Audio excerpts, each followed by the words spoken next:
And then at the very end, Loki decides, okay, I'll make the sacrifice myself and I'll save everybody by sacrificing my livelihood to protect all of you because Sylvie fucked up. Right. And there's no thank you, Loki. Thank you for covering for me messing up. I messed up. Thank you for sacrificing yourself to cover my mistake. Yeah. Nothing like that. Just, I'm not going to make it easy on you. You can't say that. Yeah. Like, you fucked up. Right. Be accountable for your mistakes and appreciate what Loki's doing for you. Because he's sacrificing everything that he wants because you like tunnel-brained or tunnel-minded everything said and done into what you thought was right. Right. And screwed everything up. Yeah.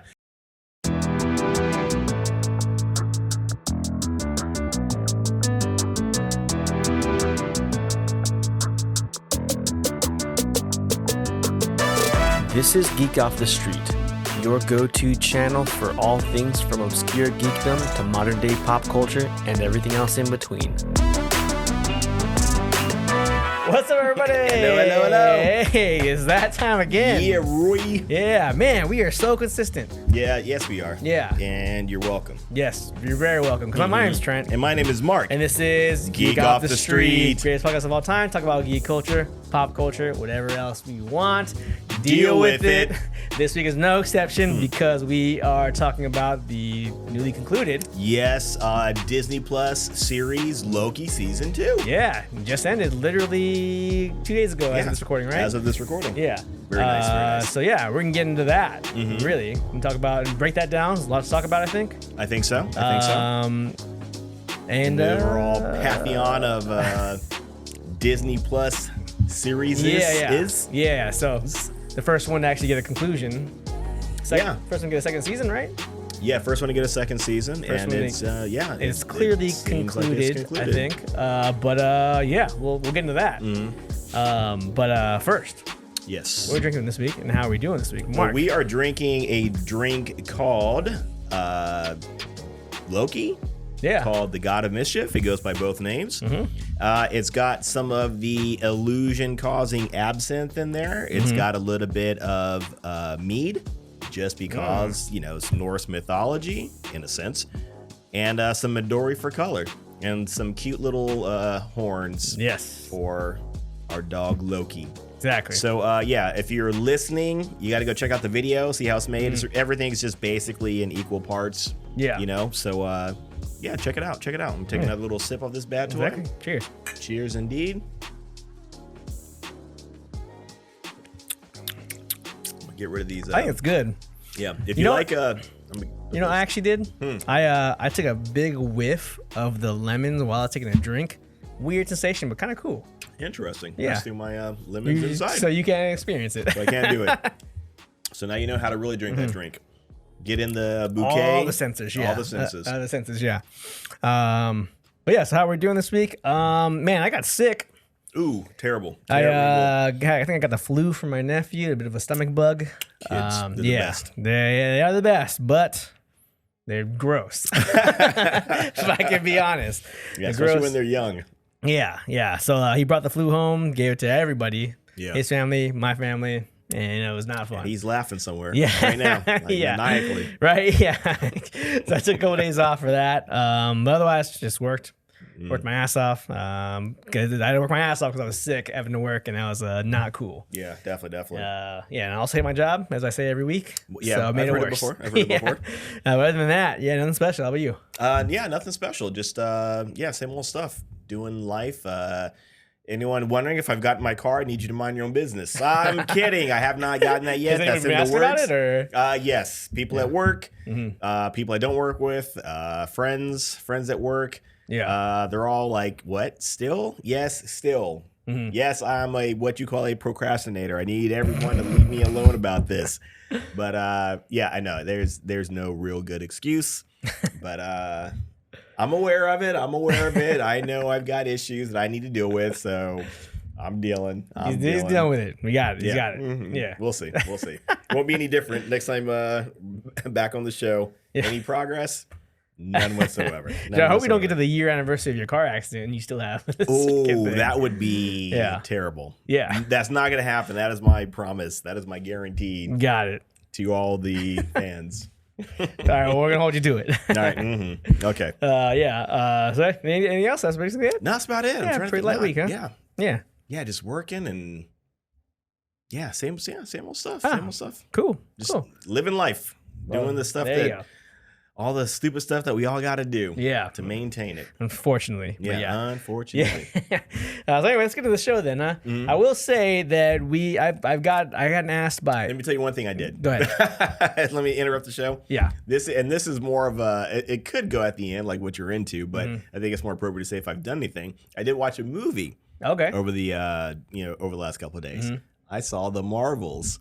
Oh, you did? I was just going to talk about that right now. Oh, did you? Oh, nice. Yeah. So what are you going to say? I was asked by a number of people why we weren't covering the Marvels. It's because Loki came out, ended the same week as the Marvels coming out. So we had to choose. We have a pretty packed schedule. Yeah.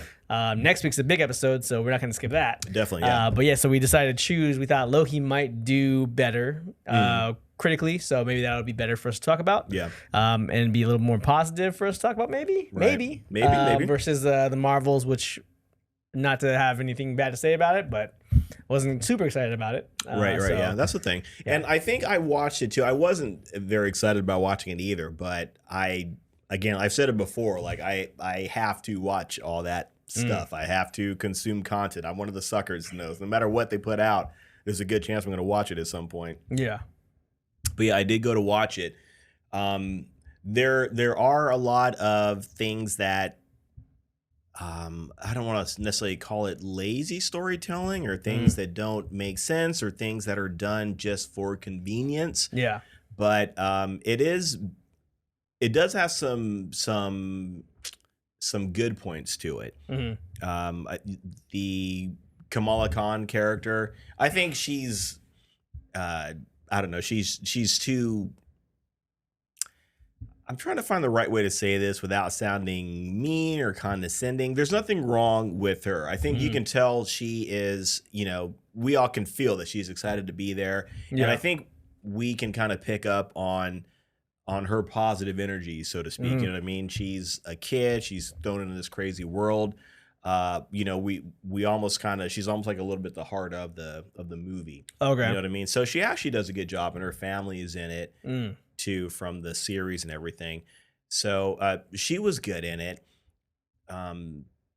Captain Marvel, Carol Danvers, she's not as stiff, I suppose, as she was in the first one. She came off a little bit unlikable or unapproachable. I kind of got the feeling from her in the first movie. Yeah. Not so much with this one. It wasn't great. It felt a little awkward, in all honesty. Like there's always been like the rumors going on about like the tension on the set and everything else in the world, as far as this is concerned. So she comes off better in the first movie, but it's it's a little bit robotic or a little bit. It's really hard to put into words. It's really hard to describe it. Or maybe it's not genuine, or it feels like it's not completely genuine. Like she's saying, this is what you're supposed to say, this is how you're supposed to act, and that's what she's doing.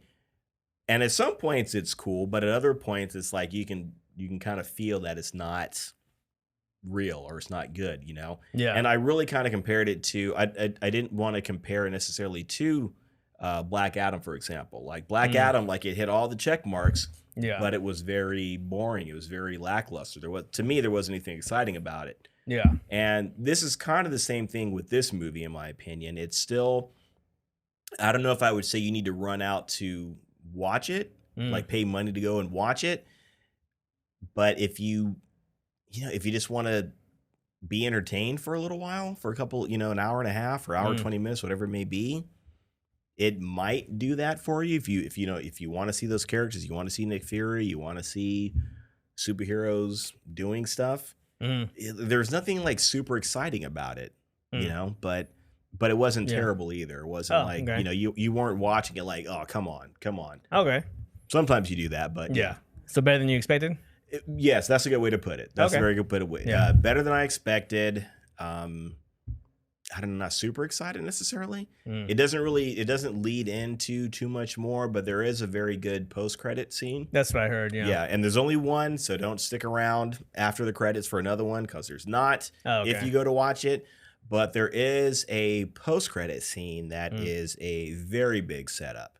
Oh, That's a very big setup. Oh, so it's either worth it just to see that, or just read about it online. I'm sure somebody's posted about it. Right. Yeah. So, yeah, that's the Marvels. Ah, cool. So we covered it. That's our show, everybody. Yeah.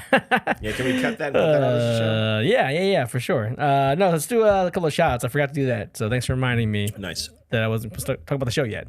But yeah, we have a couple new follows from Luke Nelson. Thanks for following us. Thanks, Luke. Seems just a regular dude having fun with his friends, so he goes to convention. So thanks, Luke. Oh man, I'm all about the conventions. Yeah, appreciate it. Kush. I don't know. I'm not sure what his channel is. Very vague. Nice. Okay. Thanks for following us though. And then Luigi Yanez. Also, thank you for following us. He's on private, so I don't know what he does. But yeah. Respect. And then Luigi from back in the day, but okay. And then shout to Burkant.oztrko8. Thanks for following us. Thank you. And then lastly, the J Squared podcast. Oh, nice. Yeah. Thanks for checking us out. It's two people. I guess both their names start with a J. I was about to say it. Yeah. I was about to say. Start with a Z. Yeah, J Squared. Talk about sports, entertainment, whatever the hell else is going on in the world. Ooh. Thanks for following us, J Squared. Like whatever else. Keep doing what you're doing. Yeah. I like that that's name, it. J Squared. That's cool. And if you guys want to shout out, you guys can follow us on at the Gutspot on Instagram or anywhere else. Geek Off The Street on Facebook and YouTube. We got content going out every day. Yep. Essentially, no, not essentially, definitely every single day. Right. So yeah. Or you can send us money. We take bribes. Yeah. So there's that too. Yeah. Right. Another shout out to Greg. He was out in Las Vegas. I saw that. Yeah. Go Greg. Yeah. He was out at a convention. It looked like in Las Vegas. Selling the book, talking about the book, the Mechhaven series. Yeah. So very cool. That was awesome. I saw the setup. His booth, that was his a table. Nice setup. That was awesome. That was a nice setup. I would have bought those books if I didn't know who he was. Right. Yeah. It looked good. Yeah, it looked really good, man. Congratulations to Greg. If you guys don't know who Greg Sorber is, check out the episode where we interviewed him. He's a close friend of the show. And check out his his book series as well. Yep. Yeah. And also, Wilbur, his book's coming out soon. He hasn't given us a date. Okay, right on. He's been posting on Instagram, hinting at it, making sure he picks up his first book, Insertion, because his next book's coming out really soon. Yeah. So, yeah. Man, look at us knowing all these authors. I know, right? I'd be curious for those two to get together. Yeah. And I feel like they, would just talk.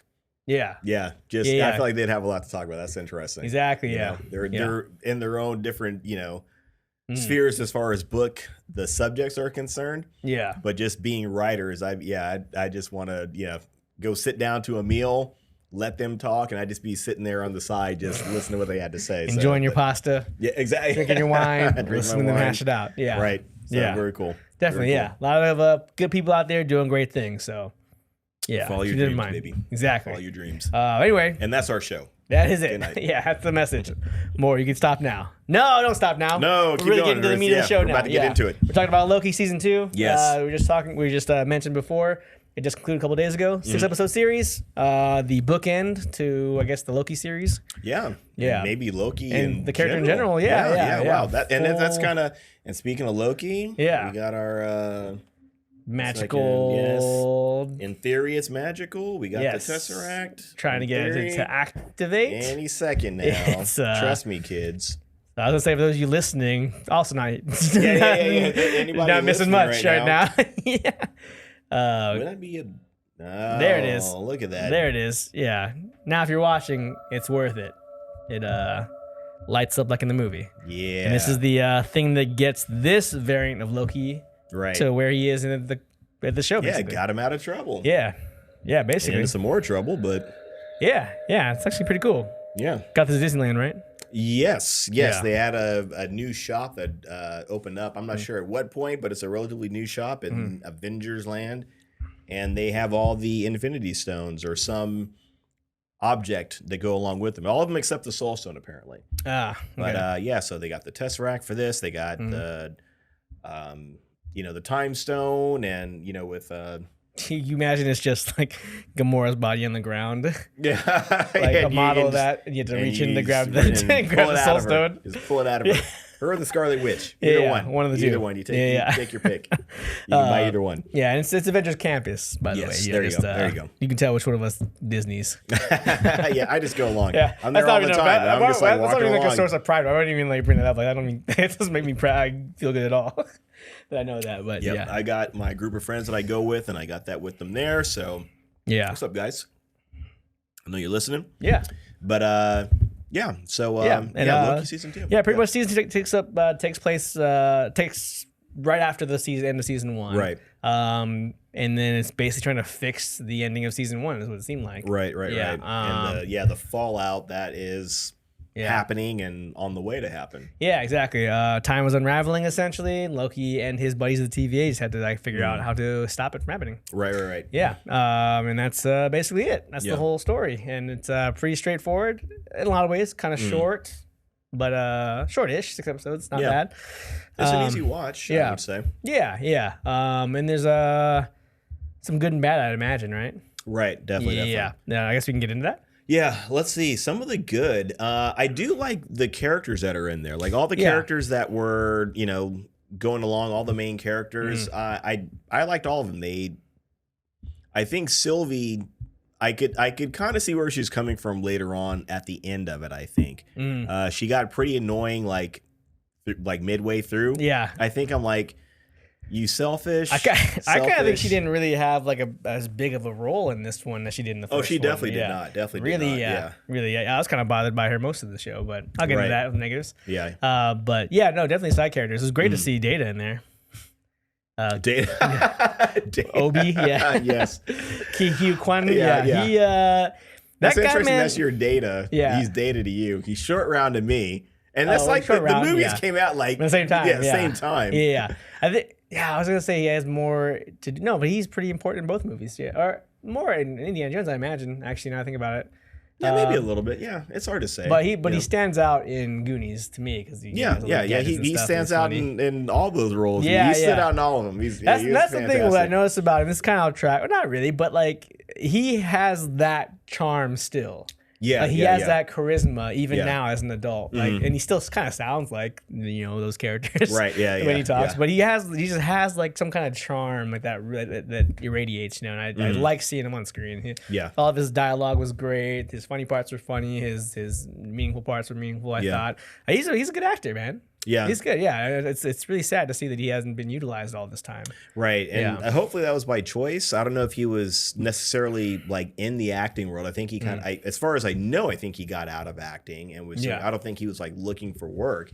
Well, he did say that he was having trouble getting roles after, once he started to grow up or whatever. Yeah. So what do you know what he did? He did a lot of behind the scenes stuff, stunt work. Stunt work? Yeah, did some stunt work. He did camera stuff, pretty much the grunt work on sets for a long time. Wow. Yeah, and he talked about that. He talked about it in his, I think, in his Oscar speech when he won. Okay. A couple years ago. So that was pretty good. Yeah, wow. Pretty touching. Yeah. Yeah, I liked when seeing him behind the scenes or behind the stage or whatever when they're doing interviews. You see him and Brandon Fraser. Have you seen that when they were together? Seen that one. Yeah, I think somebody was interviewing. I think they're either interviewing him or Brandon Fraser, but one of them walked into the shot, and he was so excited to see Brandon Fraser. He turned around, he's like, "We did it!" And Brandon Fraser starts tearing up. It's so cool. He starts crying because he's we did do it, and he's excited too. Yeah. And similar in the regard of being away from it for a long time. And not necessarily by choice, but right. And I think they were in Encino Man together. I think they were. Oh, okay. I think Short Round. Data had a small role in that. So that was cool that they acted together at some point. But in that last Oscars or whatever that was, they both won. Right? Yeah. They both won, which is awesome. And then he was like a little kid when he saw Brandon Fraser. He started jumping around and grabbing him and hugging him. We did it. And Brandon Fraser's just It seems like he can cry at the drop of a hat. It seems like. And he was like just crying. Yeah, to see like an old friend kind of thing. Awesome, it was very cool. That's very cool. Very cool to see that redemption. You know. Yeah. Well worth it. It seemed like. Yeah, definitely. But yeah, no, the characters for the most part I was cool with too. Like I liked a lot of them for the most part. I thought I can't think of her name right now, but B-15. Yeah, maybe B-15. When her and Mobius at the beginning, at the start of the season, they go to talk to the Time Authority, tell them what's going on, like the judges or whatever. Oh, yeah. Yeah, that was her, right? Yeah. Yeah. Well, I guess that's the only one that could have been. I thought she did a great job. I thought she was like, when she was, sitting down to speak with them, I felt like she was very composed, like intentionally, because she was a leader. Yeah, and all that kind of stuff. Like I don't know how much I cared for necessarily in the first season. Yeah, but she definitely had more screen time in the second one. And I thought she was great. I thought maybe her performance might have been my favorite one in there. Other than Tom. He was he's Tom. So he's Tom. That's a grade A, man. Yeah, but I will say. I had a lot of issues with parts of the series. Yeah. But I think my favorite part is basically this is like ending the entire arc of Loki as a character. It is, yeah. From the beginning. From basically this version of Loki starts at the end of another version of Loki. The first Avengers basically. He's a very selfish person. He's the selfish god. He wants to rule over people. He wants people to be enslaved under him. Believes people don't want free will, or shouldn't have free will. People under him shouldn't have free will. Yeah, or it's overrated essentially. Yeah, if you think about it, or go back and watch it again, it is a pretty good speech if you think about it. Yeah. He makes that's a great in speech. the first Avengers movie when he first kind of starts talking to everybody. Yeah.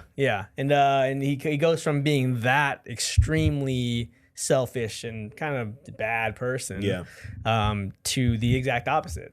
Right. Kind of gets what he originally wanted, not the way he wanted. Yeah. And really didn't want it at that point. Right. True. But kind of flips, and it shows that if you really look at his entire arc from Loki, from when you first meet him to the end of this series, this is the cap of that entire arc, even though it's just within this series called Loki, Right. And to show that character change, if you've been following along with Loki since the beginning, it's a great way to end for Loki. Yeah. Spoilers, by the way, guys. Sorry, going up here. But Loki essentially takes over the position of He Who Remains to hold together all the branches of all the timelines. Right. And that's a very like a self-sacrifice. This is what he's gonna be doing for the rest of eternity, essentially. Yeah, essentially that's what it seems. Yeah, I mean, he, in a sense, I guess, I don't know if you want to necessarily say he is the god of all that, but as far as those timelines and all that's concerned, he is holding it together. So he is the god of all that. Right, yeah. And he takes on that god role. And when you see him walking into this, the chaos of the time stream and all that kind of stuff. Yeah. And he starts he goes into God mode essentially, where he gets his outfit on and all that kind of stuff. Right, yeah. And I didn't think that much of it when I first saw it in that moment. I just thought he's getting, geared up or whatever. But then he goes and he basically restores everything, holds everything together. Yeah. And he's just sitting there. He's at the end of it, he's just like this. Yeah. I don't know if he's lonely necessarily, but he is definitely alone. Yeah. Yeah, because he does all this because he wants to be with his new family, Right, Essentially, he finds purpose. Yeah. But he has to make the sacrifice to protect them all, to give them all a chance. Yeah. And then he does this to provide free will to everybody, versus, I'm just going to say Kang, who was doing it before, was controlling the timeline, but it was a system of control. Now he wants to do it to provide free will, which is the opposite of who he was when we met him back in the very beginning, Right. So, very, very cool sequence to get to that point, And then even at the end, when you see the last frame of his face, he's like, has a bit of a smile, but he's not happy, but he's resolved. He found this is his real purpose, Yeah, right. And there's a resolution for him, and you can tell that he feels that, I think that was a great overall arc. Yeah. Yeah, I think it ended really, really well. Right. And it's one of those things too where, I mean, just because everybody, they like Loki on some levels, you know, it's you on some level you feel, I don't know, I felt you feel a little bit bad for him in a sense. And in another sense, like you don't want that to be the end of the character. You know, you always kind of secretly kind of want to see more because, you know, Loki's a fun character, fun actor playing him. But in order to tell a good story, this needed to happen. You know, especially, you know, if you want to look at everything that's going on in the movies, like as far as the movies and all that's concerned, you know, he's basically out of the universe. So there's no really good way you could like insert him back in there without it being like, you know, now you guys, it's just, you guys just milking it. You're milking, you know, his performance and all that kind of stuff. So, and actually he got, as far as like the actor is concerned, I mean, he should have ended with, you know, with that Infinity War when he died. Infinity War movie. That should have been the end of his role, but he got more out of it. And that just goes, just a testament to how much people like him. I would say. Which was you know, and I was like never a big fan of Loki. Like he wasn't my favorite character. I know he's a lot of people's favorite character. A lot of women's favorite character. You know, he's Tom Hiddleston. But I never really saw the you know the hype for it. And so when he got killed and then got his own show, I was like, now they're just doing it to you know, for fan service. They're really trying to milk this. But the Loki series ended up being, I think, my favorite of the Disney Plus shows. And now still is because of how it ended, you know. I think he was one of the few maybe characters, especially in recent times, that got a good send off, like a good ending, a good story, and a good send off. I think that's one of the few we've gotten in a long time. And I think that's very fortunate, you know, to get that opportunity, you know. And it is a bummer. It's a bummer for him to see. Maybe this last time we see him, maybe it's not, because maybe there's going to be some other thing later on. That's a possibility. I'm sure there's going to be a power struggle with Kang at some point, because he probably wants some kind of control over time. But we don't know that. You know, I mean, I hope they don't. As much as I, you know, would love to see Loki again, and that's just my own personal, I would love to see him, but I don't want them to feel like they can just use him as a get out of jail free card. Oh, we need something fun and exciting. Let's bring Loki out here. Or whatever. And I get it because of what he is and what he's doing. He's kind of at the center of everything in a sense. But I don't want to see the character, you know, like I said, this was a pretty good, it was a good send off. It was, you know, it's a kind of a bittersweet, you know, kind of thing for that character. So don't spoil it. I agree. I don't Neo him, you know. Don't bring him back in the Matrix 4. You know what I mean? Completely ruin the ending, his ending of his arc, you know. That would be unfortunate. I would hate to see that. And I think as much as I now like the character more, and I would like to see more TVA adventures maybe, but I don't need to see him back because this is great. This is a fine ending, and I'm happy with it. If we don't get to see him again and keep this ending, then you know that's what it is. Right on. I'm trying to think, any other likes you wanted to bring up? There were some cool moments that I thought stood out to me in between some of the things I thought were whatever. I like, there's a couple conversations where there's like pretty good dialogue. Like I like when he talks to Obi after he goes to Obi in his real life. And they have a conversation about fiction and science. That was a cool conversation there. But I really, really loved the last conversation he has with Mobius. When he talks about how do you decide who lives and who dies. Like that scene was great. I loved that. And it was like, especially the implication that Mobius doesn't really know this Loki yet. At that point. But they're having this final conversation, unbeknownst to him, but very, very well known to Loki. This is the last time they're going to talk, and he gets some great advice from a guy that he doesn't know, but does know, you know. And I love that dialogue and the decision and the way to basically decide to hold on to humanity at all costs, or you know, or not, you know. It was a really good thing about choices and consequences, you know. And I love that they went there with that, you know. Not that it was really super dark or anything. Yeah, but it was a good kind of poignant like thing to have in a Marvel series. Yeah, and so there are moments like that throughout the show that stood out to me that I really enjoyed. That were like, oh, this is good dialogue. This is a good scene. Some other, it was in between stuff that I didn't really think was great, but there's those moments I was like, oh, this is pretty good. Yeah. I was actually kind of surprised by that too, because there were a couple of scenes like that, and this was a different whole. The feel was completely different, but when they first capture X5 and they've got him locked up in the room and they all go in there and they have this conversation with him, and you think if it was like your typical Marvel fashion, it would just be them ganging up on him, tricking him, and him saying something. But he really kind of like gives it to all of them. He X5, he lays into Mobius, he lays into Loki. He basically, they're trying to crack him, and he cracks them. Yeah, he's basically cracking them, and Loki doesn't break.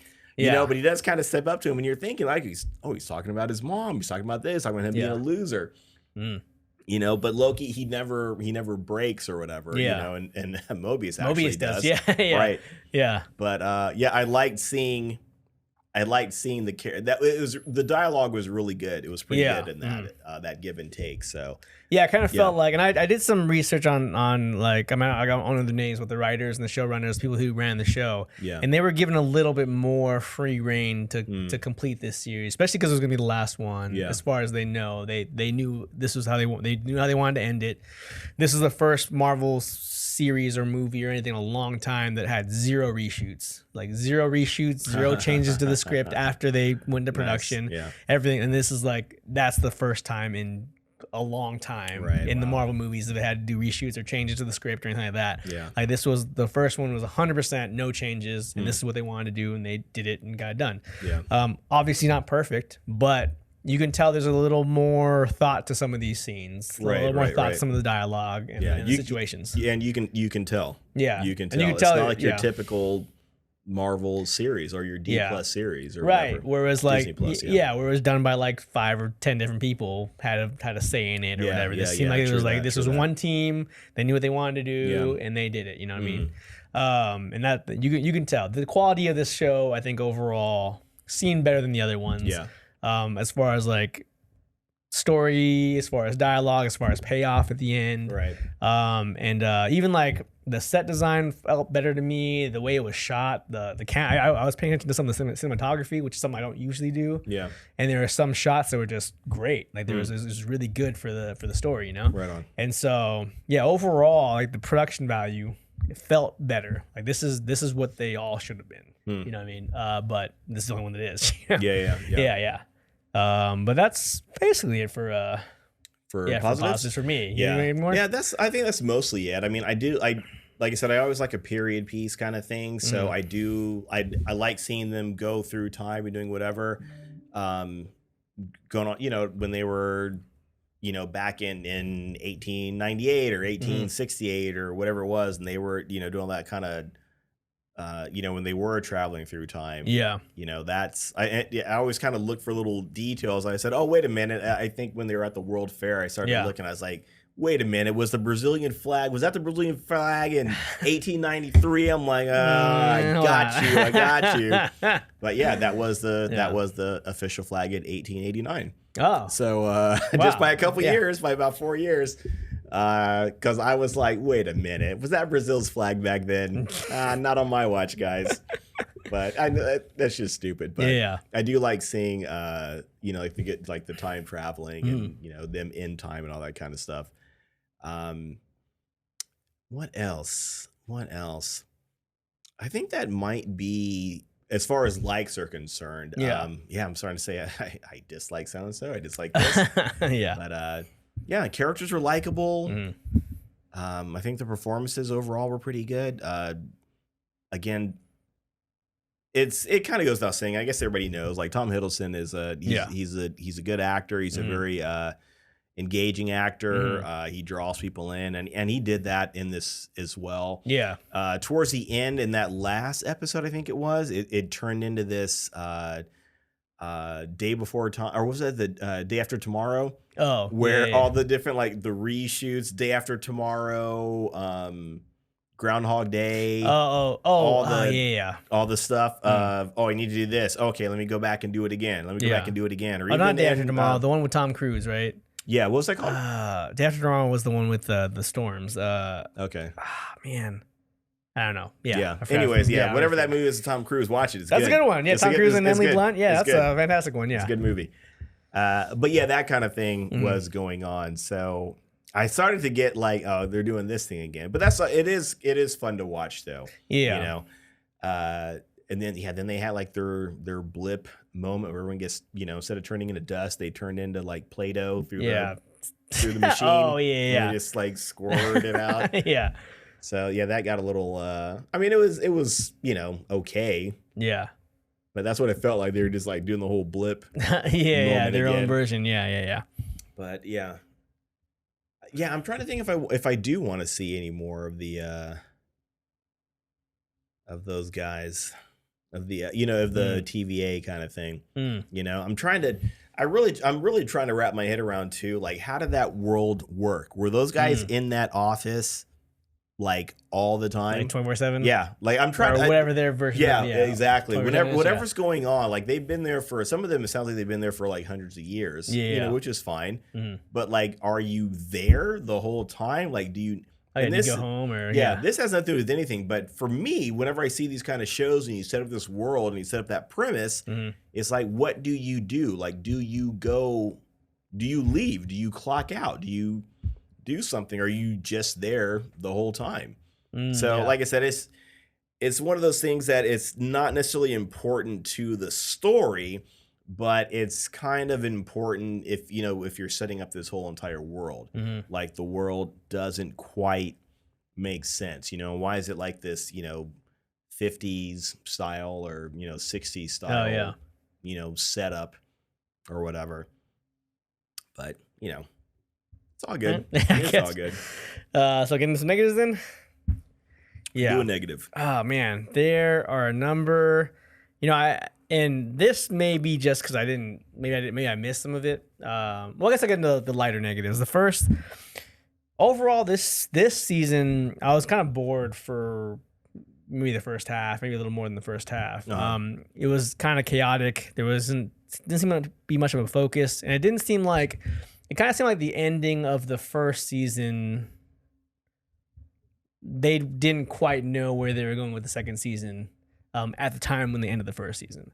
So, because it just seemed like they're like, okay, well, that's what happened at the end of the first season, and then you're expecting, oh, now this is a Kang run world, when really it's like, oh, we just got to stop that from happening, so we're going to backtrack for the rest of the season to stop that. Yeah. Which was like, well, he already is running the world, but he's pretending he's not, or I don't know what. Yeah, so it kind of seemed like they're just trying to like backtrack on the ending of the first one versus trying to expand on what ended at the first season. And it just seemed like I was kind of bored for the first, I don't know, 3 or 4 episodes. I actually was really taken out of the World Fair episode. Like I wasn't really into that episode for some reason. Which one? The World Fair episode. Oh, okay. Like it felt really disjointed to me, like especially compared to the rest of the show. Yeah.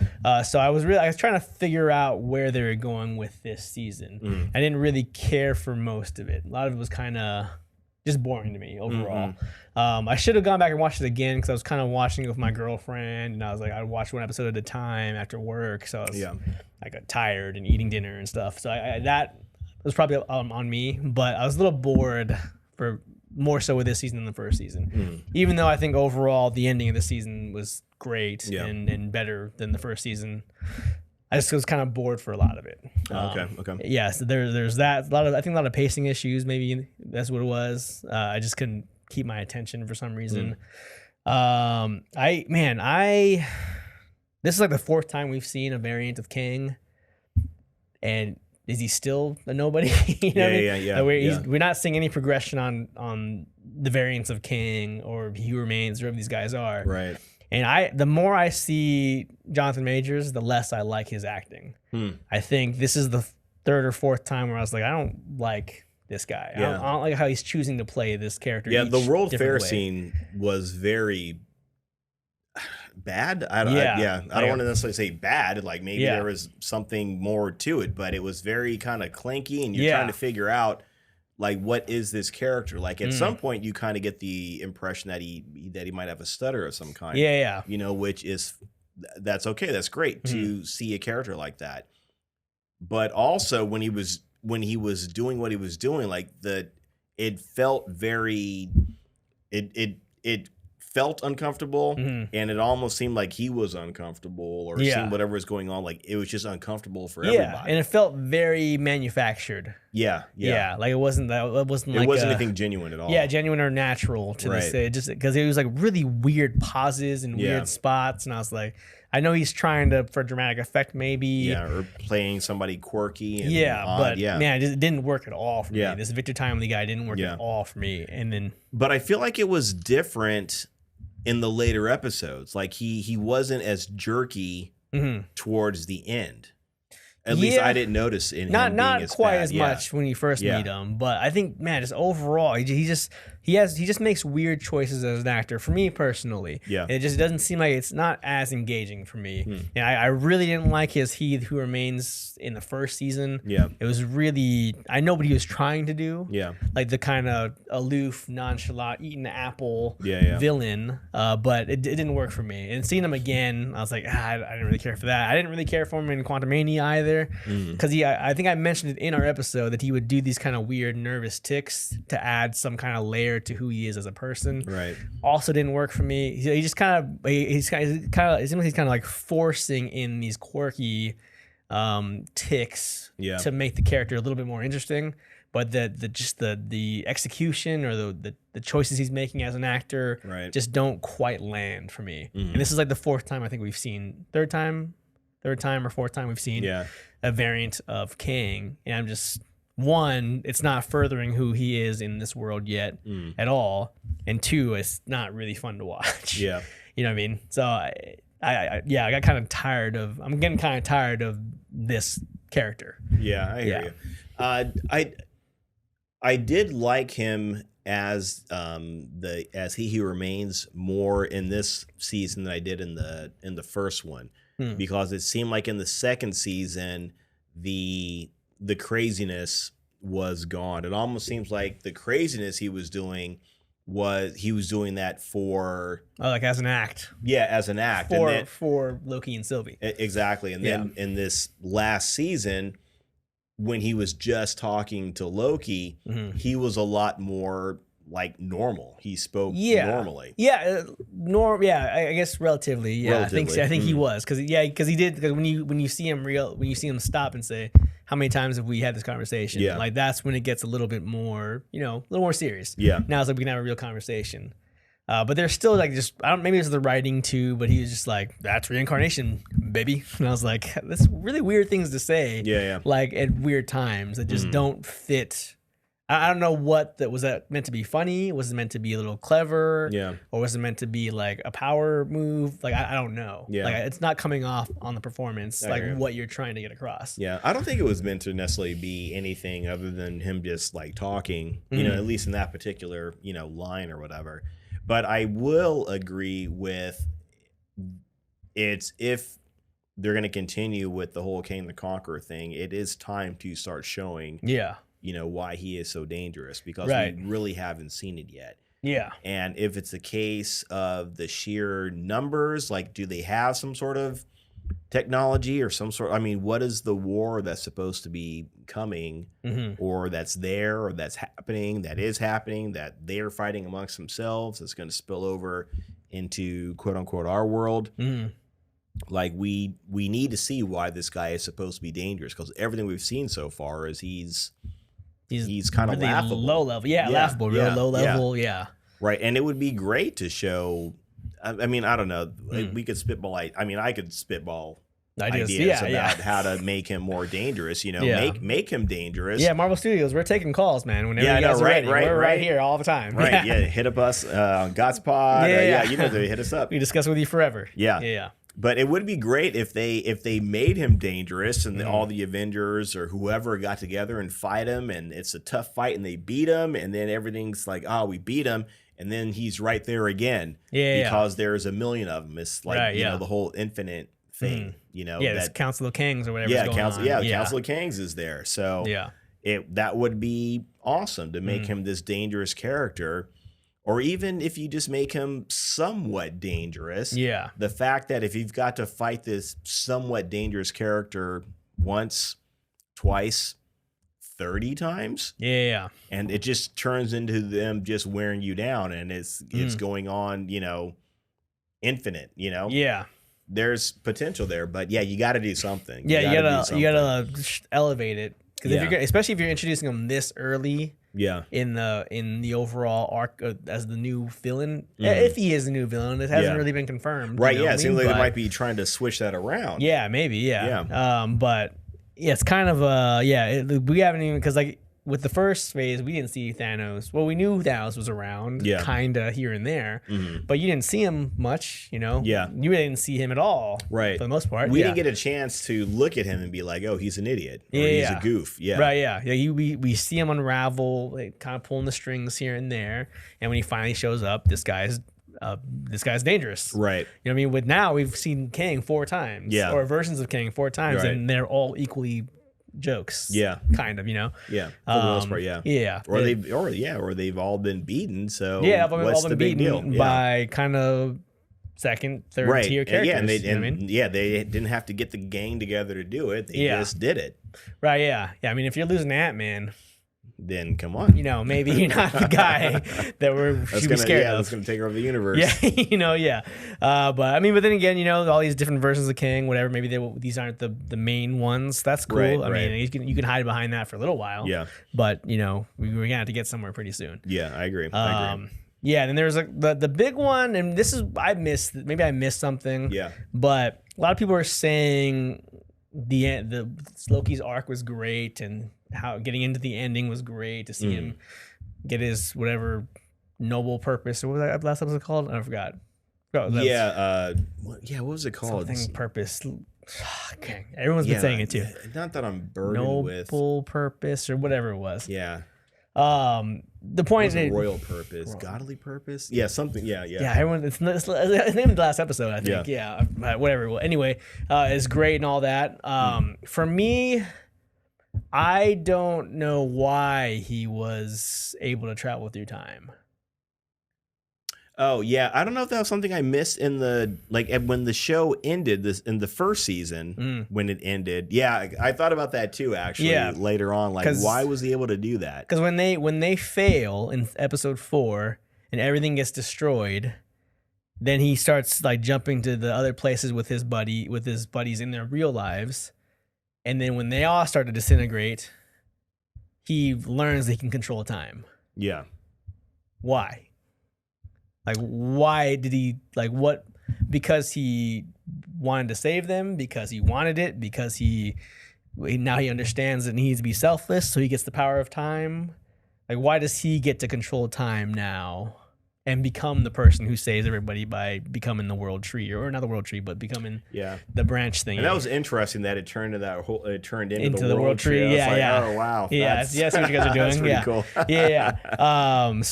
But I was trying to fine. That's all cool with how it ends, but like why was he able to control time all of a sudden? He's just the Loki variant. Yeah. That was hanging around the TVA. Like, if it's that because he wanted to save his friends, that's not a good reason for me for him to be awarded. Did he always have this ability and he needed to unlock it? Or what was the reason for it? Maybe after he got back from He Who Remains in that first season, because they had a term for what he was going through. The time slipping? Yeah. Or whatever Obi called it or whatever. So maybe that was a side effect from it, and he just learned how to, rein it in and master it, because he was a god, I suppose. But also, why was he time slipping? Did they ever get into that? I don't know. Yeah, not really. Maybe it's just a random thing, or maybe when. Yeah, because he was a variant, obviously. Displaced, but you find out that they're all variants. Everybody in the TVA is variants. So why is he special? Why is there? Yeah. Yeah. Why is he time slipping? Why is he controlling time? And why is he able to eventually get to where he needs to be? Yeah. Is it because I don't know? Maybe I don't because I was gonna say maybe something happened when he finally made it to the end with He Who Remains. But if that was the case, then what happened to him that didn't happen to Sylvie? Right. You know, like what could it have been? I don't know. Yeah, so that's why I was having a little trouble with that part. Yeah. Obviously, I enjoyed the end, but I was kind of having trouble with the why. And that was my issue overall, and it doesn't seem like it's been explained yet. I did some searching. I do know that there's a God of Stories version of Loki in the comic book. That's more of a mystical, outside of time version of Loki. Yeah, and I think the creator of the show was trying to tap into that a little bit for reference, but also like no reason why. Like you got to tell us why Loki became this God of Stories or the God of Time or whatever he became at the end of the show. Yeah, I need to know why. Versus, it can't just be, I wanted to save my friends. I'm selfless now. Okay, you have the ability to control time now. Yeah, like it doesn't really hold up to me. Yeah, and glorious purpose. I looked it up. That was glorious purpose. Yeah. There it is. Yeah, that's a cool line too. Yeah. And see, I don't have a problem like with him learning to. I agree that there should have been an explanation as to like how he got this ability in the first place. A decent one, I suppose. I don't have a problem with him learning how to master the ability. No, not at all. I'm cool with that. But yeah, it should have been explained why it was happening to him. Yeah, because there's that moment when Sylvie's spaghettified. Yeah. And then he stops it and goes back a few seconds and he's like, I can rewrite time. Yeah.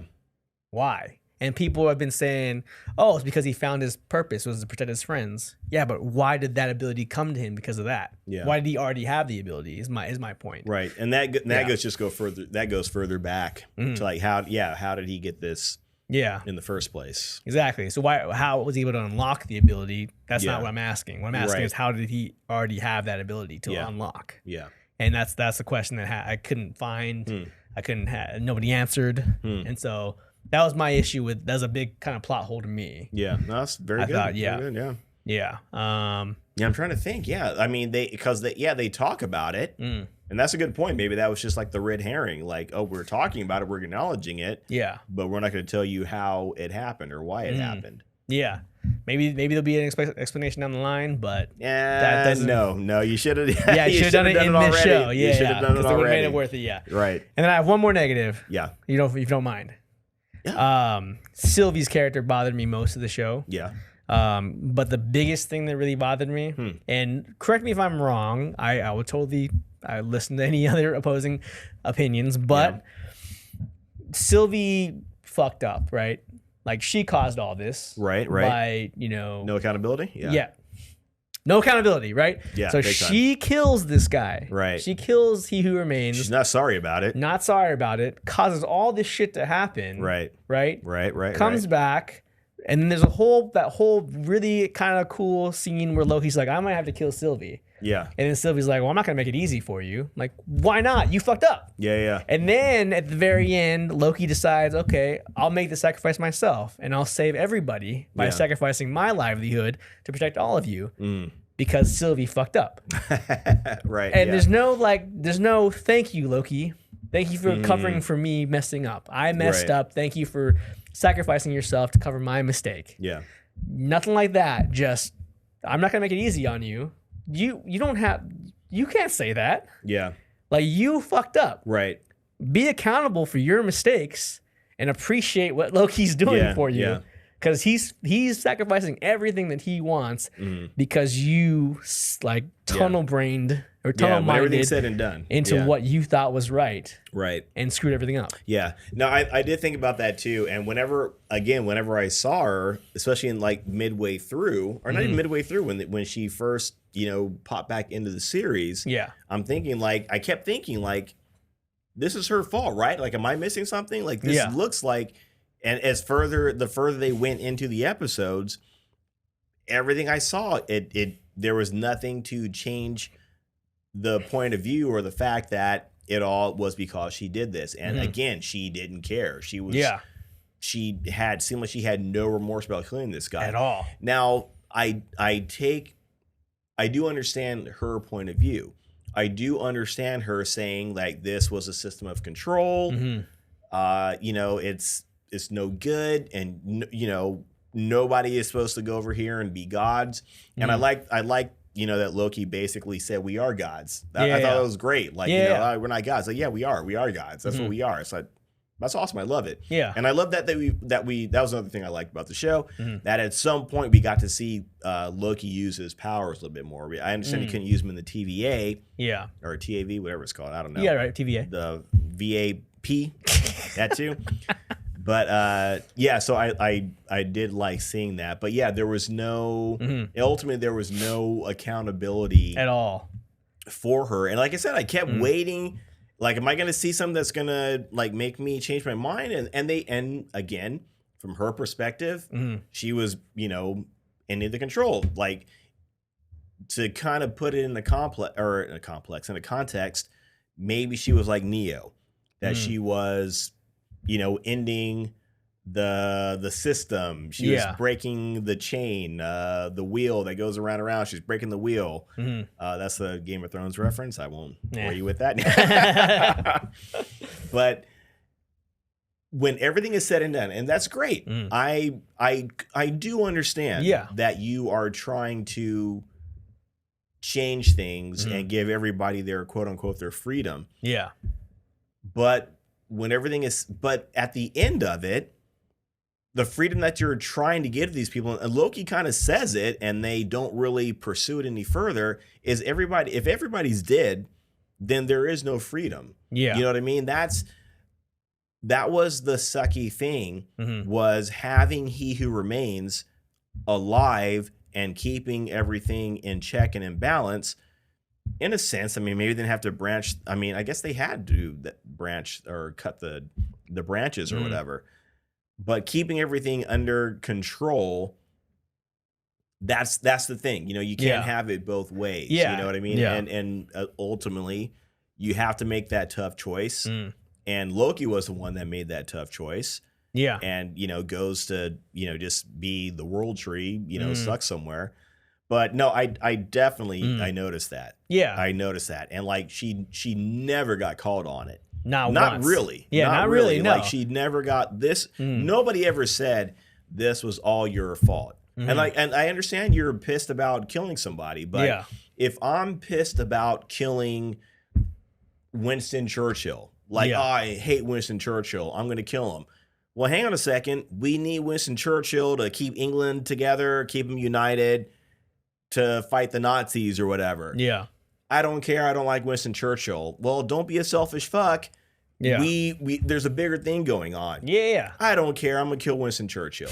You know, it's that. Yeah. She never got. Yeah. And then if the Nazis took over Britain. Right. Then what are you going to do? Yeah. And then, but then you can't be like, nah, that was my fault. Right. And then her timeline finally gets, you know, fucked up. Yeah. And now she's like, okay, let me, I guess I'll do something. I made a mistake. Not really, but no, she never said she made a mistake. Like, right, everything's unraveling. Like, because of you. Yeah, and then why is Loki having to clean up why does Loki have to make the major sacrifice to clean up your mess that you still feel no remorse for, and even after it happens? I never saw anything that made it seem Are you grateful that he cleaned up your mess? You were going to destroy the fabric of time. He sacrificed himself to clean up your mess, and you're not even grateful for it.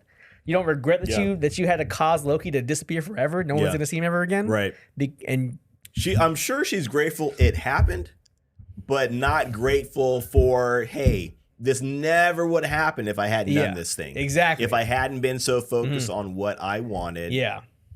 Yeah. And that, dude, and man, I might get canceled for this, but that's the problem. Say it, preach. That's the problem with how strong female characters are being portrayed recently. Yeah. She-Hulk, Sabine, these characters that do like bad things or know all the answers and don't change by the end, aren't held accountable for their actions, were right all along. And that's there's no growth, there's no relatability. You can't relate to that.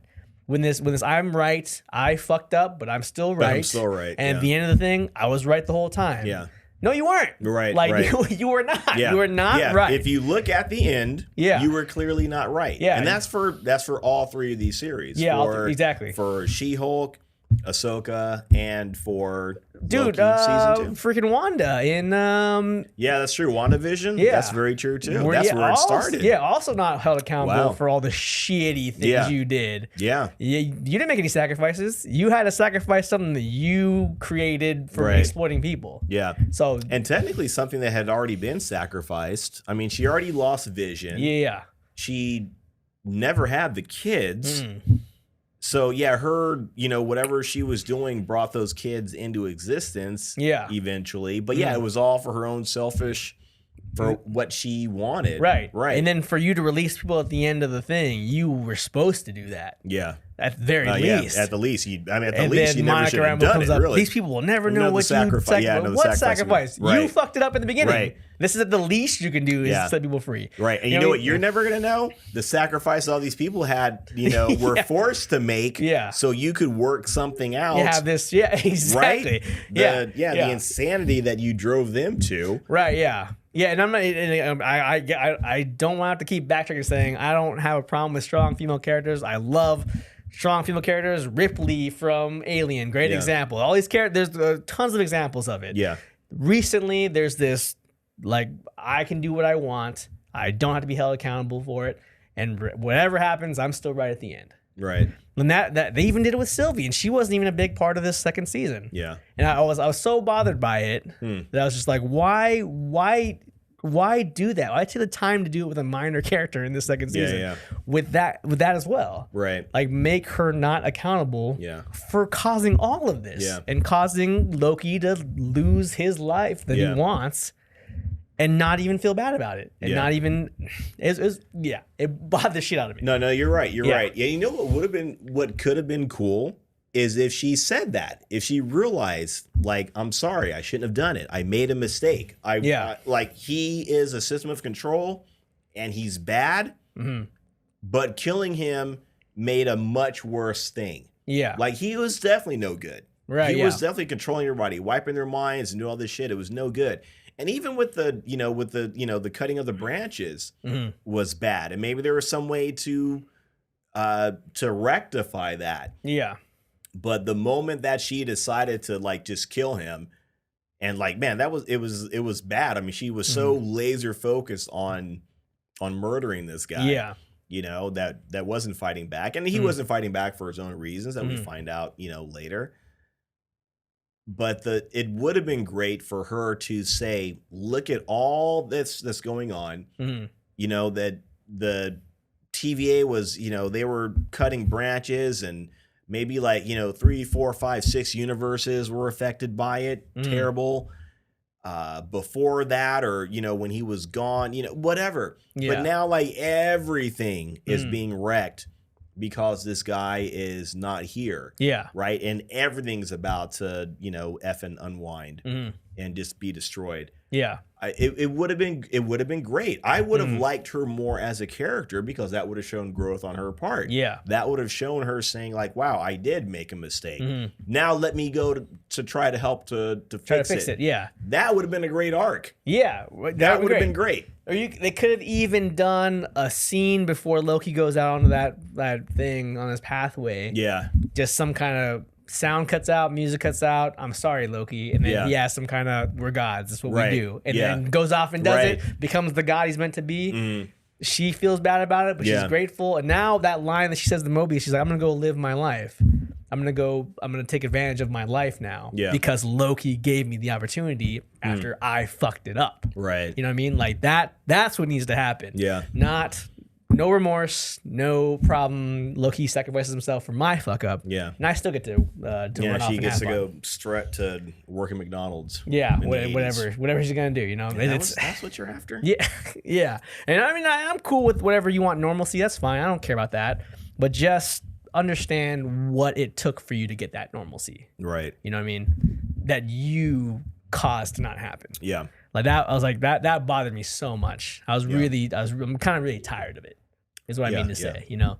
But yeah, anyway, that's my rant for that. No, you're 100% right. I agree. Yeah, and I remember I was watching that, and I remember thinking that and seeing that too. Like, I kept, it was one of those things when she would pop up, I was like, everything that's happening is because you killed this guy. Yeah. And then when they're going back and they're trying to save him, that just drove the point, or not trying to save him, but when Loki was trying to, you know, prevent everything from unraveling, and he's going back further and further, and he's trying to prevent, you know, her from killing him, and he keeps losing. I'm like, I don't know why you keep losing to her, but, you know, whatever. You're still, you know, somewhat on the same level. And before you were holding back, apparently, in the first episode. I don't know what's going on now. Or that's what he said at the beginning of the first episode of the second season, that he wasn't trying to, like, really kill her or fight her. Yeah. You know? But, yeah, that just drove the point home even more. That when every time she kept going after him to kill him, it's like it just made it that much more clear. Like, wait a minute. Yeah, that's right. If this guy doesn't die, all the chaos, it never happens. It never happens. So, yeah.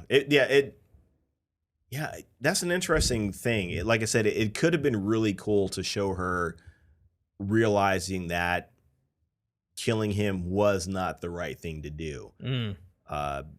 Or at the very least, like, everything that they're dealing with now and all the lives that were lost in the meantime or in the process were because of her, you know, and to show her hopefully growing from it, you know? Yeah. Or she's just a complete asshole and was like, you know, I don't care. He was wrong. I didn't like him. Yeah, but now like a trillion people are dead now because you did what you did. Yeah. I don't care. Okay, whatever. Yeah, but whatever. Yeah. Point being, that's Right. One other thing. This is a smaller, minor thing, and this is whatever. I don't know how I felt about. I guess they put Timely, like when they were fixing everything at the end, they put everybody where they belonged. They put Timely back where, like at that moment where when he was a kid and he gets the notebook. Or whatever. And then he doesn't get the notebook, I guess. At the end of it, when he was a kid, I'm like, to me, I'm thinking, so you abandon this kid to live a life in 1868 or whatever, you know, being a black child in 1868. And it's clearly America. Brilliant. Yeah, clearly brilliant. Yeah, clearly. And you left him there to do that. You know what I mean? I mean, I like the concept where, you know, Sylvie was saying, like, leave your friends, let them live on their, you know, in the time, you know, line that they're living in or whatever. Like, I like that Loki was trying to go back and, you know, get them. And it seemed like it was for selfish reasons, or at least in that conversation, they made it seem like it was for selfish reasons. Yeah. Where they were in the bar. I don't agree with that. Like, some people like knowing the truth. Some people want the facts. Some people want realism, or I should say they want what is real, even if it's hard to deal with. Yeah. Like, if I was in that situation, I would want to be made aware of what's going on. Like, don't leave me naive and without the knowledge and just, you know, living my normal life when I was over here trying to fight to save the universe or whatever. Yeah. Like, I was on Loki's side as far as I was concerned. Like, yeah, tell me. Like, I'm sure Mobius would have wanted to know what was going on. He wouldn't have wanted to have been left there to, you know, to sell, you know, Sea-Doos, jet skis, whatever. He'd want to know the truth. So I wasn't really happy with that. The fact that they left this, you know, this brilliant kid to, you know, I'm just going to say, I mean, again, from my perspective, way I'm seeing it, he was a black kid in 1868 or whatever. Not a great time to be a black child. Right. I'm just saying. Yeah. So for me, it's like, wow, you left him there to that. That really sucks. And then I guess with what's her face, what do they call her name? What was her name? B-15? No, the other one. Ravonna? Yeah. Renslayer? Yeah, Renslayer. That was her name. Yeah. Yeah, that at first when they put her back wherever she was at the end of the series, I thought, they had the pyramid. I was like, is she in ancient Egypt? Like, oh yeah. Like, that's another sucky place to be abandoned to. I mean, I would love to visit, but live, no. But I guess she was in that pruning world, place. That pruning place. I'm Yeah. like, okay, guess that's what's happening with her. Yeah. So, but yeah, I wasn't too cool with them leaving, him there. I don't know. I was kind of hoping maybe he was going to be a good king. Yeah. Maybe he was going to be part of the TVA. He was going to do the right thing and have friends around him. Yeah, right. So where because he's like, I can make my own choices when right. Sylvie was going to kill him. Yeah, and I was like, oh, maybe this. Yeah. And it turns out that maybe he was going to. He seemed like it. Yeah. But if they never give him the TVA handbook, well, I guess this is already like a fallacy in the time travel thing. Yeah. Does he never create the TVA? Yeah. But he wasn't the one that created the TVA. It was a different king that created the TVA. At least it had to have been a completely different king that created the TVA. And this particular timely character was like, let's say king number, 1 created the TVA. This one that we are doing with this timely guy was king number 46. So he didn't necessarily create it or whatever. But clearly he had the potential. Does that mean all the kings are from like the 19th century? Yeah. They're all from that time frame? Yes. Like, I guess maybe not, because it doesn't matter, because multiverses are all different. So the different times, different technology, different. So okay, so maybe like in 18, like I'm just gonna say 1868. He wasn't born in 1868, but in 1868, in a different reality, might be more sci-fi or might be more advanced. Maybe, or he was born in a different time, like in a different multiverse. Like, I guess. So he could have been born in like 2000. Maybe, I don't know. Yeah, I don't know. I mean, I was cool. I'm cool if they were all from that time frame or whatever. And they said, and again, they said the guy was clearly brilliant. And that's another thing I like too, that because I had something I thought of in like my own story, that the technology wasn't up to par with what he was trying to do. Yeah. So I thought that was they had a couple little cool nuggets. in there like that. But yeah, I'm trying to think of some other, I'm trying to think of positives and negatives in all honesty. But yeah, the Sylvie one is the most glaring one, that she never takes, never takes responsibility for it. Never takes credit or responsibility for what she did. And never values what Loki does for her. Yeah. And I'm sure I'm sure she values, getting a chance to live and live her life and all that kind of stuff. But do you realize understand why you have that opportunity? Right. Yeah. So, and it was all because that he fixed your pretty big blunder. Yeah. Just because you make a mistake and it kind of turns out right at the end, does that mean your mistake was okay? Yeah. Does it mean you're meant to do this? Like, I was meant to do that mistake. Right. That's a great question. Like, if you do something wrong but it turns out right in the end, are you right, or does that make you right because of it? Like, was the ending justified, or you know what I mean? Does that? My issue though is that she didn't have to pay anything for it. Yeah, she paid nothing for that mistake. Loki paid for her mistake, and then she ended up being right in the end. Right, which I think is bullshit. But yeah. And it's not because of you. It's like in spite of you, kind of thing. Like, it was.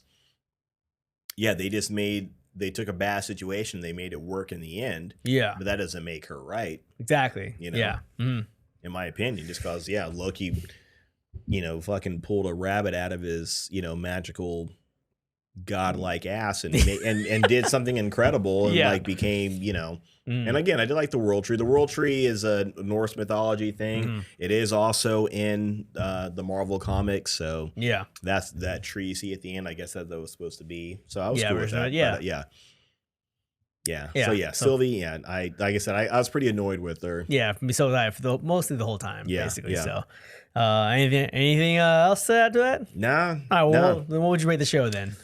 That's interesting. I think I'm going to say, if for people that are into Marvel, watching Marvel, I would maybe say drop what I actually would say drop what you're doing and watch it, because it does wrap up the Loki story. Yeah. Like, and again, you don't want to see him go. You like the fact that he kind of got away. Especially when in that other Avenger, you hate to see him. You hate that he got killed. Yeah. And by Thanos, and then you think, oh shit, he got away when he took the Tesseract. When he grabbed the Tesseract. Yeah. So you're thinking like activate it. Yeah, I know, right? This thing's got a bad attitude. Me just crushing at the mind. Yeah. Here. I'm gonna pull a Thanos on this. Just crush it out of there. Now. Yeah. But I mean, you want to see him. There we go. Yeah. It's like it just broke. But you want to see him get his due. Yeah. I guess. Yeah. But what am I talking about? The likes or sorry, I got too busy trying to Tron the Tesseract. But it would have been cool to like I said, you do want to see more of him, but But this is a good way to send him off. Yeah, definitely. And I'm not necessarily drop what you're doing for me because we're my position on typical Marvel things. I think this is one of the better things we've gotten from Marvel in a long time. I didn't like just love it, right? But I didn't hate it. I actually kind of liked a lot, like some things about it. The things that I really liked about it were really, really good, I thought. Things I didn't like about it were really, really bad. So kind of an in-between thing for me. I'll for sure stream it. And if you want to see exactly where Loki ends up, then this is this is good. If you want to see a send-off for him, check it out. Right. But percentage-wise, for season 2, man, just because it was so many like extremely great but also extremely bad things about the show. Maybe a 73. Okay, I'll say 73. That's a high number for me. Right, if it is. Watch the show, especially for a Marvel thing.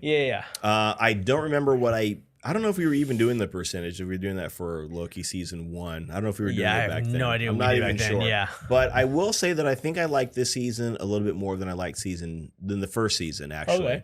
So.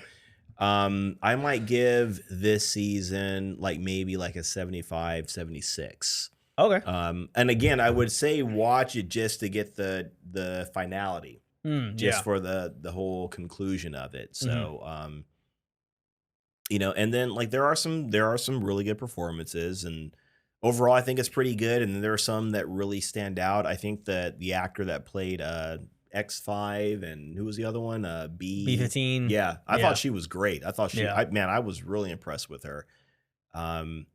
Just because I think she played a normal person very well. When she was talking and debating with the other people or making her point, she never was over the top or whatever. She was, she seemed like an officer.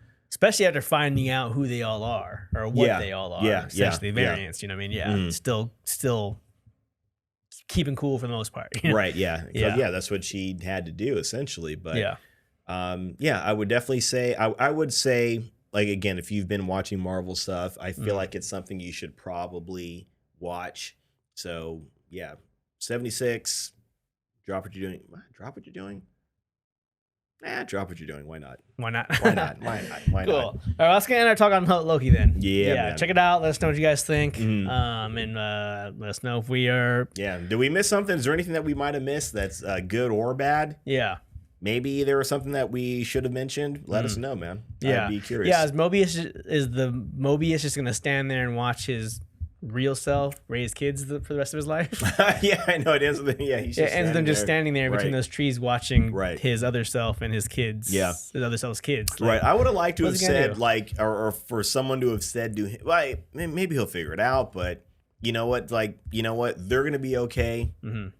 Now you go be okay. Yeah. I was kind of waiting for her to say that because I wanted somebody to say that to you're looking at them living their life. It's they're gonna be okay. Yeah. Now you go be okay too. Yeah. Now you get a chance also to go. You got a chance. They're gonna be fine. Because you can't go join them. Yeah, you cannot. Yeah. So you got to go do your own thing, man. Yeah. You can't just stand between those trees for the rest of your life. Right. Watching them. Before you get arrested. Someone's gonna see you eventually. Yeah. You know what I mean? Yeah. A big clearing, so. But let us know what you guys thought about it, and if there's anything we missed. Shoot us a message. Otherwise, that's it for Loki. That's it for Loki, season 2. Anything we're going to do this week? I watched A lot of Loki, obviously. Yeah. But I watched I watched Spaced. Nice. Because we were talking about it, I was like, Yeah. wait, what channel or what streaming service is it on? Yeah. Amazon, I think you said, right? Yeah. Yeah, with commercials on Amazon. Yeah, with commercials, but I mean the commercials aren't they whatever. aren't long, and who cares?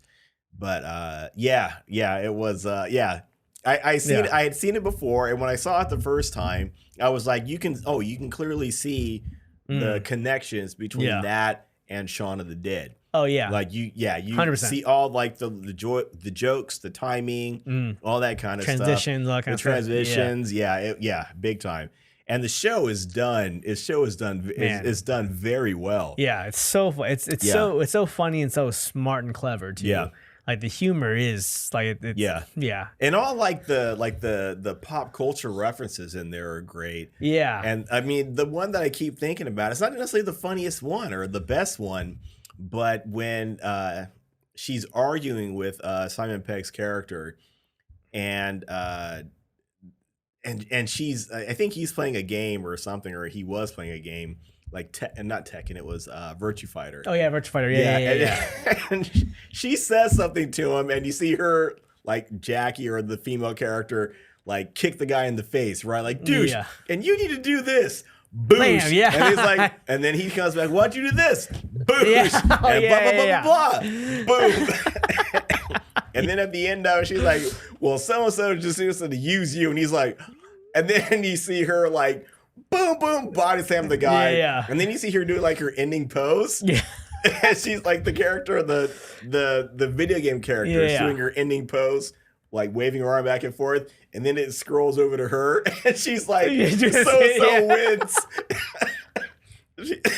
And she's like pixelated a little bit. Yeah. And she's just like completely like nothing she would ever do. Yeah. But that's what the video game character is doing. So she's doing it too. I'm like, oh God, that's not even like the best. Yeah. It's not even the best thing. Yeah, but it's so clever though. Yeah. I mean, really like well thought out to insert those. Yeah. And all the characters are great in that show. All of them, man. All of them are so quirky and in their own ways. Landlady that speaks with the rubber mouth. Hi, Brian. Brian. I love Brian, dude. He's hilarious, man. That guy's hilarious, man. Yeah. And I always think about that scene where I don't know what they were talking about right now. No, he says something like, guys always have a way to communicate. Oh, yeah, dude, that is he's talking about. So he's talking like, motherfucker. Yeah. Goosh. And then he just throws the grenades. Right. And he throws it, he runs. And then he's like looking at him like, what are they doing? On? And then he pulls the double pistol to him. Yeah. And then Brian's like, yeah, they just like automatically go into this stupid. They just, yeah. Oh, dude. Oh, wait. Because he runs out of ammo? Right. Tits. Oh, shit. Yeah. Everything was slow motion. So, dude, the amount of times that me and my friends at the time did that over and over. As you should. Was ridiculous. Because that was so funny, man. Yeah. It was so funny. And it makes sense. It's like, and then like at the end, and there's one of those gangster kids. Yeah, they start doing it too. Because they're all laying there in the street. Yeah, it's like, okay, we're the blood. Oh man, that show is genius. Yeah, it is very good. So go watch Spaced, drop what you're doing, and watch Spaced on Amazon. Most Prime. definitely. Yeah. I agree. I double stamp that. Yeah.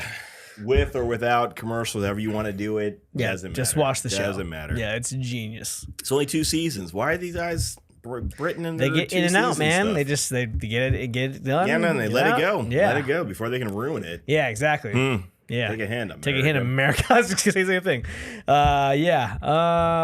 Anything else you're into, or? No, I tried to watch. I'm gonna go back. I'm gonna watch the Onimusha. Oh yeah. On Netflix. Mm-hmm. It looks like it is based on the video game. I haven't read or heard anything about it. Yeah. But from what I've seen, it looks like it's based on the video game. Maybe it's like a prequel to the video games, possibly. Okay.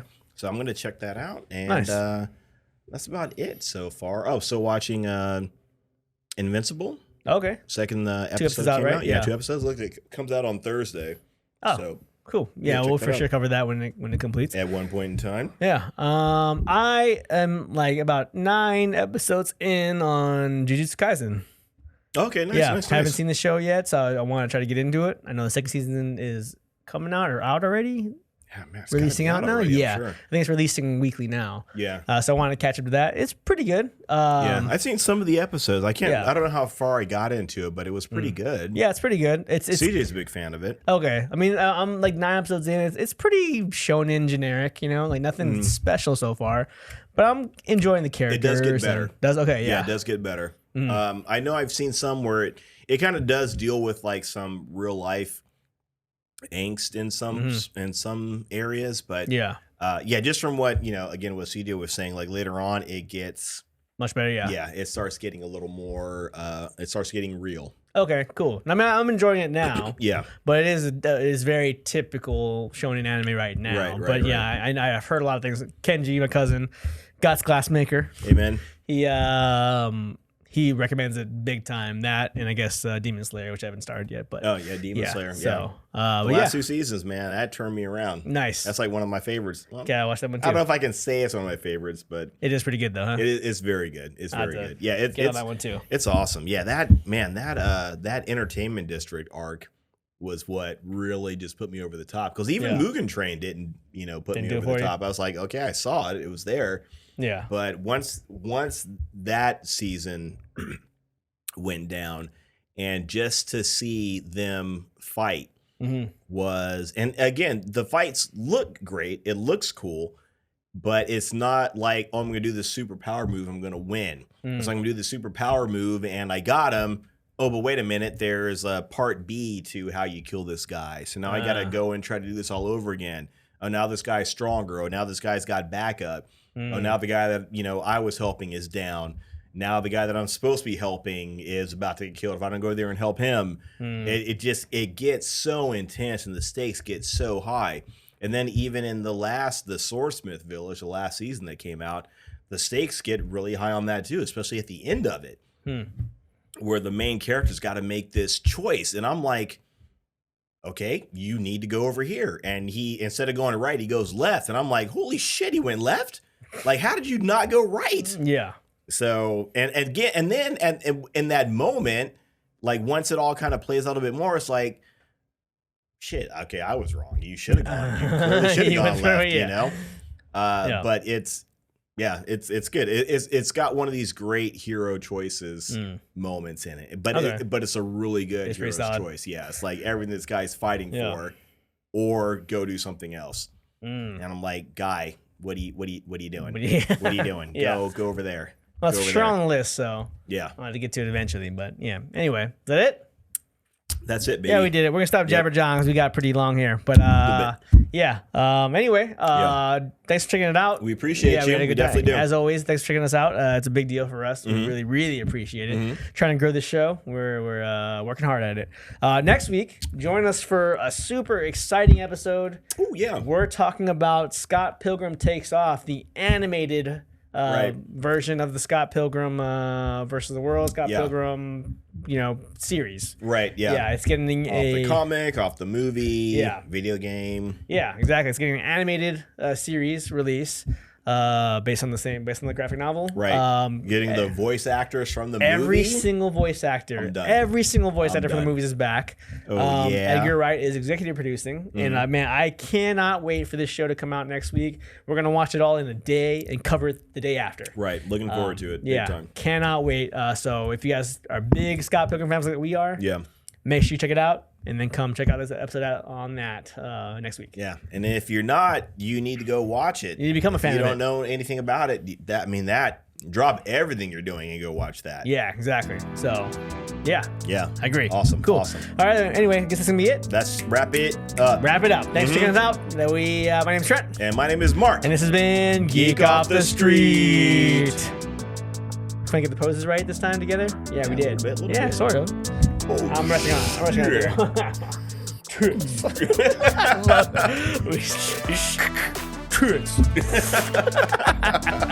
That's great, man.